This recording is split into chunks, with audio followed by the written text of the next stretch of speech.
ഇന്ന് ഞാൻ സംസാരിക്കാൻ പോകുന്നത് സൈക്യാട്രിക് മെഡിക്കേഷനെ കുറിച്ചാണ്. യൂഷ്വലി നമുക്ക് എന്തെങ്കിലും സൈക്കോളജിക്കൽ ഡിസോർഡേഴ്സ് വരികയാണെങ്കിലോ അല്ലെങ്കിൽ മറ്റെന്തെങ്കിലും മെൻ്റൽ ഹെൽത്ത് ഇഷ്യൂസ് വരികയാണെങ്കിൽ ഒരു സൈക്യാട്രിസ്റ്റിൻ്റെ അടുത്ത് പോവുകയും അവിടെ നിന്ന് മെഡിസിൻ മേടിക്കുന്നതും നമ്മൾ കണ്ടിട്ടുള്ളതാണ്. സോ എല്ലാവരുടെ മനസ്സിലും ഉള്ള ഒരു ചോദ്യം എന്താണെന്ന് വെച്ചാൽ, ഈ സൈക്യാട്രിക് മെഡിക്കേഷൻസ് നമുക്ക് ഒരുപാട് സൈഡ് എഫക്ട്സ് ഉണ്ടാക്കുകയും ചിലപ്പോൾ അത് അഡിക്ഷനിലേക്ക് പോവുകയും അത് നമുക്ക് വല്ല പ്രോബ്ലംസുമായി മാറുമോ എന്നുള്ളതൊക്കെ ഒരു ക്വസ്റ്റ്യൻസാണ്. ഫസ്റ്റ് ഓഫ് ഓൾ ഞാൻ പറയുകയാണ്, ഞാനൊരു ക്ലിനിക്കൽ സൈക്കോളജിസ്റ്റാണ്. ആത്യന്തികമായി സൈക്യാട്രിക് മെഡിക്കേഷനെ കുറിച്ച് പറയാൻ എനിക്ക് സാധിക്കില്ല. എന്നിരുന്നാലും അതിനെക്കുറിച്ചുള്ള ഒരു ജനറൽ അണ്ടർസ്റ്റാൻഡിങ് ഞാനിവിടെ നിങ്ങൾക്കായി പറഞ്ഞുതരാം. So first of all, psychiatric medications 5 തരമാണുള്ളത്. ഒന്ന് ആൻറ്റി ഡിപ്രസൻസ്, 2 ആൻറ്റി സൈക്കോട്ടിക്സ്, പിന്നെ സ്റ്റിമുലൻസ് ഉണ്ട്, ആങ്ഷ്വലൈറ്റിക്സ് ഉണ്ട്, മൂഡ് സ്റ്റെബിലൈസേഴ്സ് ഉണ്ട്. സോ ഈ 5 കാറ്റഗറീസ് ഓഫ് സൈക്യാട്രിക് മെഡിക്കേഷൻസ് ആണ് ഉള്ളത്. ഇത് ഓരോരോ സൈക്കോളജിക്കൽ ഡിസോർഡേഴ്സ് അനുസരിച്ചാണ് പ്രിസ്ക്രൈബ് ചെയ്യുന്നത് psychiatrist. So first of all നമുക്ക് ആൻറ്റി ഡിപ്രസൻസ് എന്താണെന്ന് നോക്കാം.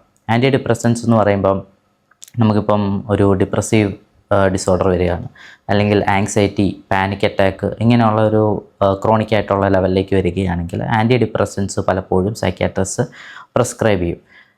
ഞാനിവിടെ സ്പെഷ്യലായിട്ട് ഏതൊക്കെ മെഡിസിൻസ് ആണ് ആൻറ്റി ഡിപ്രസൻസ് എന്നുള്ളൊരു കാര്യത്തിനെ കുറിച്ച് ഡിസ്കസ് ചെയ്യുന്നില്ല, കാരണം അതിനെക്കുറിച്ച് ആധികാരികമായി പറയാൻ പറ്റുന്നത് സൈക്യാട്രിസ്റ്റിനാണ്. സോ ഫസ്റ്റ് ഓഫ് ഓൾ, ഈ ആൻറ്റി ഡിപ്രസൻസിൻ്റെ സൈഡ് എഫക്ട്സ് എന്താണെന്ന് നമുക്ക് നോക്കാം. പ്രധാനമായിട്ടും നോസിയ എന്ന് പറയുന്നൊരവസ്ഥ, അതുപോലെ തന്നെ ഈ വൊമിറ്റിംഗ് ടെൻഡൻസി, പിന്നെ ഈ സെക്ഷൽ ഡിസ്ഫങ്ഷൻ അതിൻ്റെ ഒരു സൈഡ് എഫക്റ്റ് ആയിട്ടുള്ളത്. പിന്നെ പ്രധാനമായിട്ടും ഇതിൻ്റെ ഒരു ഗട്ട് ബേസ്ഡ് ഇഷ്യൂസാണ് ഈ ആൻറ്റി ഡിപ്രസൻസ് യൂസ് ചെയ്യുമ്പോഴുള്ള സൈഡ് എഫക്ട്സ് വരിക. ഓക്കെ, ഇനിയിപ്പോൾ നമുക്ക് സെക്കൻഡായിട്ട് ആൻറ്റി സൈക്കോട്ടിക്സ് പറയും. ഈ സൈക്കോസിസ് ഒക്കെ വ്യക്തികൾക്ക് വരുമ്പം ക്രോണിക് ആയിട്ടുള്ള ഇഷ്യൂസ് സംഭവിക്കുമ്പോഴാണ് ആൻറ്റി സൈക്കോട്ടിക്സ് കൊടുക്കുക. സൈക്കോസിസ് എന്ന് പറഞ്ഞു കഴിഞ്ഞാൽ നമ്മൾ ഈ ഹാലുസിനേഷൻസ്, ഡെലൂഷൻസ് എന്നൊക്കെ പറയുന്ന കോമൺ ചില പ്രോബ്ലംസാണ്. സ്കിസോഫ്രീനിയയിലൊക്കെയുള്ള പ്രോബ്ലംസാണ്. ഹാലുസിനേഷൻ എന്ന് പറയുന്നത് നമ്മൾ റിയൽ അല്ലാത്ത കാര്യങ്ങൾ കേൾക്കുക, അല്ലാത്ത കാര്യങ്ങൾ കാണുക, ഇതൊക്കെ ഹാലുസിനേഷൻസിൻ്റെ കാറ്റഗറിയിൽ പെടും. അതുപോലെ ഡെലൂഷൻസ് എന്ന് പറഞ്ഞു കഴിഞ്ഞാൽ നമ്മൾ ഈ റിയൽ അല്ലാത്ത കാര്യങ്ങൾ വളരെ ആഴത്തിൽ വിശ്വസിക്കുന്ന ഒരു രീതിയാണ് ഈ ഡെലൂഷൻസ് എന്ന് പറയുന്നത്. പലപ്പോഴും ആരോ നമ്മളെ ഹാം ചെയ്യാൻ വരുന്നു, അല്ലെങ്കിൽ കൊല്ലാൻ വരുന്നു എന്നൊക്കെ പറയുന്നൊക്കെ തരത്തിലുള്ള ഒരു അവസ്ഥയാണ് ഡെലൂഷൻ എന്ന് പറയുന്നത്. അത് ഈ പറയുന്ന പോലെ സൈക്കോട്ടിക്, സ്കിസോഫ്രീനിയ അല്ലെങ്കിൽ സൈക്കോട്ടിക് ഡിസോർഡേഴ്സ്, മറ്റ് ഡിസോർഡേഴ്സൊക്കെ സംഭവിക്കുമ്പോഴാണ് ഇത് ഈ പ്രിസ്ക്രൈബ് ചെയ്യുക ആൻറ്റി സൈക്കോട്ടിക്സ്. ആൻറ്റി സൈക്കോട്ടിക്സിൻ്റെ പ്രധാനമായിട്ടുമുള്ള ഫംഗ്ഷൻ എന്ന് പറഞ്ഞാൽ നമ്മുടെ ബ്രെയിനിൻ്റെ ഡോപ്പമിൻ്റെ അളവ് കുറയ്ക്കുക എന്നുള്ളതാണ്. ഈ ഡോപ്പമിൻ്റെ അളവ് കണ്ടമാനം കൂടുന്ന സമയത്ത് മീസിയോലിംബിക് പാത്വേ എന്ന് പറഞ്ഞ ബ്രെയിനിൻ്റെ ഒരു റീജിയൻ ഉണ്ട്. അതിൽ സ്പെഷ്യൽ റീജിയൻസിലാണ് ഈ ഡോപ്പമൈൻ പ്രൊഡ്യൂസ് ചെയ്യുന്നതും അതിൻ്റെ അളവ് വളരെയധികം കൂടുന്നതും നമ്മൾ കണ്ടുവരുന്നത്. അപ്പോഴാണ് ഈ ഹാലുസിനേഷൻസ് ഉണ്ടാകുന്നതും അതിൽ നിന്ന് നമുക്ക് ഈ പറയുന്ന പോലത്തെ ഉള്ള സിംറ്റംസ്, റിയൽ അല്ലാത്ത കാര്യങ്ങൾ കാണുന്നതും കേൾക്കുന്നതും ഒക്കെ ചെയ്യുന്ന ഒരു അവസ്ഥയിലേക്ക് വരുന്നത്. സോ ഈ ഡോപ്പമിൻ്റെ അളവ് കുറയ്ക്കുന്നതനുസരിച്ച് നമുക്ക് ഈ ഒരു സിംറ്റംസിനെ കുറയ്ക്കാൻ സാധിക്കും.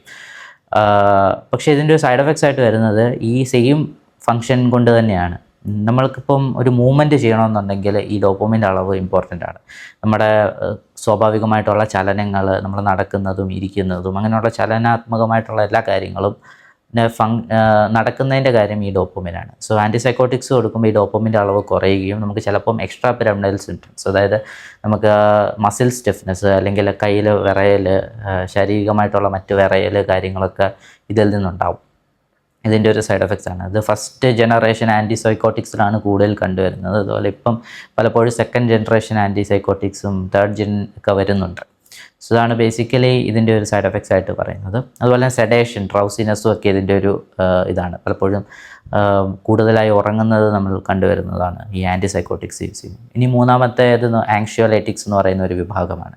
നമുക്ക് ആങ്സൈറ്റി ഡിസോർഡേഴ്സ് അല്ലെങ്കിൽ സിവിയർ ആയിട്ടുള്ള പാനിക് ഡിസോർഡറൊക്കെ ഉണ്ടാകുമ്പോൾ, പാനിക് അറ്റാക്ക് ഒക്കെ ഉണ്ടാകുന്ന സമയത്ത് നമ്മുടെ ഇലക്ട്രിക്കൽ ആക്ടിവിറ്റി ബ്രെയിനിൻ്റെ ഒന്ന് കുറയ്ക്കാൻ വേണ്ടിയിട്ടാണ് ഈ പറയുന്ന ആങ്ഷ്വലൈറ്റിക്സ് കൊടുക്കുന്നത്. നമ്മൾ പൊതുവേ ഇതൊരു സെഡേറ്റീവും കൂടിയാണ് ഈ ആങ്ഷ്വലൈറ്റിക് എന്ന് പറയുന്ന വിഭാഗം ഓഫ് മെഡിക്കേഷൻ വിഭാഗം. ഓക്കെ, സോ ആങ്ഷ്വലൈറ്റിക്സ് യൂസ് ചെയ്യുന്ന സമയത്ത് നമ്മുടെ ബ്രെയിനിൻ്റെ ഗാബ എന്ന് പറയുന്ന ന്യൂറോ ട്രാൻസ്മിറ്റേഴ്സ്, അതായത് ന്യൂറോ ട്രാൻസ്മിറ്റേഴ്സ് എന്ന് പറഞ്ഞാൽ ബ്രെയിനിൻ്റെ കെമിക്കൽസാണ്. ഈ കെമിക്കൽസ് ഗാബ കൂടുതലായി പ്രൊഡ്യൂസ് ചെയ്യും. ഗാബയുടെ ഫംഗ്ഷൻ എന്ന് പറഞ്ഞു കഴിഞ്ഞാൽ നമ്മുടെ ബ്രെയിനിൻ്റെ ഇലക്ട്രിക്കൽ ആക്ടിവിറ്റി കുറയ്ക്കുകയാണ്. സോ അങ്ങനെയുള്ള ന്യൂറോ ട്രാൻസ്മിറ്റേഴ്സ് നമ്മുടെ ബ്രെയിനിൽ കൂടുതലായിട്ട് വരുന്ന സമയത്ത് നമുക്കുണ്ടാകുന്നതാണ് ഈ ഡ്രൗസിനെസ്, സെഡേഷൻ, അങ്ങനെയുള്ള ചില ഇഷ്യൂസ് കൂടുതലായിട്ട് ആങ്ഷ്വലൈറ്റിക്സ് യൂസ് ചെയ്യുമ്പോൾ ഉണ്ടാവും. ഇനി മൂന്നാമത്തെ കാറ്റഗറിയാണ് മൂഡ് സ്റ്റെബിലൈസേഴ്സ് എന്ന്. ബൈപോളാർ ഡിസോർഡർ പോലെയുള്ള ഡിസോർഡേഴ്സിൽ മൂഡ് സ്റ്റെബിലൈസേഴ്സ് പലപ്പോഴും യൂസ് ചെയ്യും. അതായത് വളരെ ഹൈ എനർജി ആയിട്ട് വളരെയധികം എന്താ പറയുക, ഈ പറയുന്ന ഒരു മാനിക് സ്റ്റേറ്റിലൊക്കെ പോകുന്ന അവസ്ഥയാണ് ഈ ബൈപോളാർ ഡിസോർഡറിൽ പ്രധാനമായിട്ടും കണ്ടുവരുന്നത്. അതുപോലെ തന്നെ ഡിപ്രഷൻ എന്ന് പറയുന്ന ഒരു അവസ്ഥയും ബൈപോളാറിലുണ്ട്. ഈ അവസ്ഥ വരുന്ന സമയത്ത് മൂഡൊന്ന് സ്റ്റെബിലൈസ് ചെയ്യാൻ വേണ്ടി കൊടുക്കുന്നതാണ് എന്താ പറയുക ഈ മൂഡ് സ്റ്റെബിലൈസേഴ്സ് എന്ന് പറയുന്നത്. പിന്നെ ഇനി ഒരു 5ാമത്തെ കാറ്റഗറിയാണ് സ്റ്റിമുലൻസ് എന്ന് പറയുന്നത്. ന്യൂറോ ഡെവലപ്മെൻറ്റൽ ഡിസോർഡേഴ്സ് ആയിട്ടുള്ള ADHD പോലുള്ള രോഗങ്ങൾ. അവിടെ അറ്റൻഷൻ വളരെ കുറവാണ്. ADHDയിൽ അറ്റൻഷൻ ഡെഫിസിറ്റ് ആണ് ഈ ADHD എന്ന് പറയുന്നത്. അപ്പം കൂടുതലും ഫോക്കസും അറ്റൻഷനും ഒക്കെ കൊടുക്കാൻ വേണ്ടിയിട്ട് നമ്മൾ പലപ്പോഴും പല സ്റ്റിമുലൻസ് കൊടുക്കുന്നതാണ്, സൈക്കാട്രിസ്റ്റ് കൊടുക്കും. അപ്പോൾ അതിലൂടെ അവർക്ക് കൂടുതലായിട്ട് ഫോക്കസ് കിട്ടുകയും കൂടുതലായി വർക്ക് ചെയ്യാനുള്ള ഒരു അവസ്ഥയിലേക്കൊക്കെ മാറ്റാൻ സാധിക്കുന്നതാണ്. ഇതിൻ്റെ ഒരു സൈഡ് എഫക്ട്സ് എന്ന് പറയുമ്പോഴത്തേക്കിന് നമുക്ക് ആപ്പറ്റൈറ്റ് ഉണ്ടാവില്ല, പലപ്പോഴും വിശപ്പ് കുറയുന്നതായിട്ട് കാണും. അതുപോലെ തന്നെ അതുമൂലം ഉണ്ടാകുന്ന വൈറ്റമിൻ ഡെഫിഷ്യൻസിയും ഈ പറയുന്ന പോലെ വെയിറ്റ് ലോസും ഒക്കെ കണ്ടുവരുന്നതാണ്. നമ്മൾക്ക് ഈ വിശപ്പില്ലാത്തതുകൊണ്ട് ഉള്ള പ്രശ്നം. അതുപോലെ സ്ലീപ്ലെസ്നെസ്, ഉറങ്ങാൻ പറ്റാത്ത അവസ്ഥ. നമ്മൾ ഈ കഫൈൻ കുടിക്കുമ്പം, കോഫി കുടിക്കുമ്പോൾ അതിൽ കഫൈൻ കണ്ടൻറ്റ് ഒരു സ്റ്റിമുലൻ്റ് ആണ്. അപ്പോൾ അതുകൊണ്ടാണ് ഉറങ്ങാൻ പറ്റാത്തത് എന്ന് പറയുന്ന പോലെ പ്യുവർ സ്റ്റിമുലൻ്റ് ആണ് ഈ പറയുന്ന പോലെ ADHD ഒക്കെ കൊടുക്കുന്ന മെഡിക്കേഷൻ. അപ്പോൾ അതുകൊണ്ട് തന്നെ സ്ലീപ്ലെസ്നെസ് അതിൻ്റെ ഒരു സൈഡ് എഫക്റ്റായിട്ട് കണ്ടുവരുന്നതാണ്. സോ ഇതാണ് ബേസിക്കലി നമ്മുടെ ഈ 5 കാറ്റഗറീസ് ഓഫ് മെഡിസിൻസും അതിൻ്റെ ഒരു സൈഡ് എഫക്ട്സ് എന്ന് പറയുന്നത്. ഇനി നമ്മൾ ഇത് എന്താ പറയുക, അഡിക്റ്റീവ് ആണോ അല്ലയോ എന്നുള്ള ഒരു പ്രോസസ്സാണ്. ഈ സൈഡ് എഫക്ട്സ് വരുന്ന സമയത്ത് നമുക്ക് ഭയങ്കരമായിട്ടുള്ള പ്രശ്നങ്ങൾ വരുമോ ഇല്ലയോ എന്നുള്ളതൊക്കെ നോക്കാം. പലപ്പോഴും സൈക്യാട്രിസ്റ്റ് ഇത് രോഗികൾക്ക് പ്രിസ്ക്രൈബ് ചെയ്യുന്നുണ്ട് എങ്കിൽ അത് അതേപോലെ നമ്മൾ അനുസരിച്ച് ചെയ്യുന്നതാണ് കൂടുതലും നല്ലത്. കാരണം അവർക്കറിയാം കൃത്യമായിട്ട് എത്ര ഡോസേജ് കൊടുക്കണം എന്നുള്ളത്. പലപ്പോഴും ഇത് എക്സ്ട്രീം ഡോസസ് ഒന്നും അല്ല അവർ കൊടുക്കുന്നത്. നമ്മുടെ ഡിസോർഡേഴ്സിൻ്റെ സിവിയറിറ്റി അനുസരിച്ച് അവർ അതിൻ്റെ ഡോസേജ് കൃത്യമായിട്ട് നിർണ്ണയിച്ചിട്ടായിരിക്കും കൊടുക്കുക. അപ്പോൾ അതുകൊണ്ട് തന്നെ ഓവറായിട്ടുള്ള ഒരു സൈഡ് എഫക്ട്സിലേക്ക് പോകാതെയും എന്നാൽ അതൊരു അഡിക്റ്റീവ് ടെൻഡൻസിയിലേക്ക് എത്താത്ത രീതിയിലും അവർ മെയിൻറ്റെയിൻ ചെയ്തിട്ടാണ് കൊടുക്കുന്നത്. അപ്പോൾ ഭയങ്കര സിവിയറായിട്ടുള്ള ഒരു ഡിസോർഡറുള്ള വ്യക്തിക്ക് ഇത് കൂടുതൽ ഡോസേജ് കൊടുക്കും. എന്നിട്ട് അതിൻ്റെ സിവിയറിറ്റി കുറയുന്നതനുസരിച്ച് ഇവർ ഡോസേജ് കുറയ്ക്കും. സോ അങ്ങനെയാണ് അതിൻ്റെ ഒരു മെയിൻ്റെനൻസ് നടക്കുന്നത്. അതുകൊണ്ട് സൈക്യാട്രിസ്റ്റിന് പലപ്പോഴും അതിൻ്റെ എത്ര ഡ്യൂറേഷൻ കൊടുക്കണം എന്നും എത്ര ഡോസേജ് കൊടുക്കണം എന്നൊക്കെ കൃത്യമായിട്ട് അറിയാം. പലപ്പോഴും പല ഡിസോർഡേഴ്സിന് 3 to 6 months ഒക്കെ കൊടുക്കാറുണ്ട്. അതുപോലെ തന്നെ കുറച്ച് സിവിയർ ആയിട്ടുള്ള ഡിസോർഡേഴ്സിന് 6 to 12 months കൊടുക്കും. വളരെ ക്രോണിക് ആയിട്ടുള്ള സ്കിസോഫ്രീനിയ പോലെയുള്ള അവസ്ഥയിൽ അത് ലൈഫ് ടൈം ആയിട്ടും കൊടുക്കാറുണ്ട്. സോ അത് കൃത്യമായിട്ട് സൈക്യാട്രിസ്റ്റ് മനസ്സിലാക്കിയിട്ടാണ് കൊടുക്കുന്നത്. നമ്മുടെ ഓൺ മെൻ്റൽ ഹെൽത്ത് ഒന്ന് മെയിൻറ്റെയിൻ ചെയ്യാൻ വേണ്ടി മെഡിക്കേഷൻസ് ആവശ്യമെങ്കിൽ അത് യൂസ് ചെയ്യുന്നത് നല്ലതാണ്.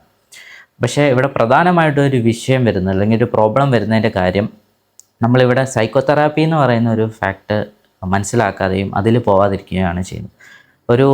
നമ്മുടെ ഫോർ ഷോർട്ട് ടേം നമ്മുടെ മനസ്സിനെ ഒന്ന് കൺട്രോൾ ചെയ്യാനും ഒന്ന് സ്റ്റെബിലൈസ് ചെയ്യാനും വേണ്ടിയിട്ട് നമ്മൾ മെഡിക്കേഷൻ യൂസ് ചെയ്യുന്നതിൽ തെറ്റില്ല.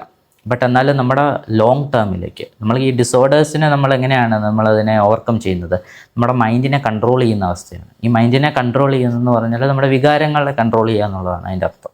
ഈ വികാരങ്ങളെ കൺട്രോൾ ചെയ്യണമെന്നുണ്ടെങ്കിൽ നമ്മുടെ ബ്രെയിനിൻ്റെ തിങ്കിങ് പാർട്ടുണ്ട്, പ്രീഫ്രോണ്ടൽ കോർട്ടെക്സ് എന്നാണ്. നമ്മുടെ ഈ ഫ്രണ്ട് ഭാഗമാണ് പ്രീഫ്രോണ്ടൽ കോർട്ടെക്സ് എന്ന് പറയുന്നത്. അത് നമ്മുടെ ഡിസിഷൻ മേക്കിംഗ്, പ്ലാനിങ്, തിങ്കിങ് ഒക്കെ നടക്കുന്ന ഒരു റീജിയനാണ്.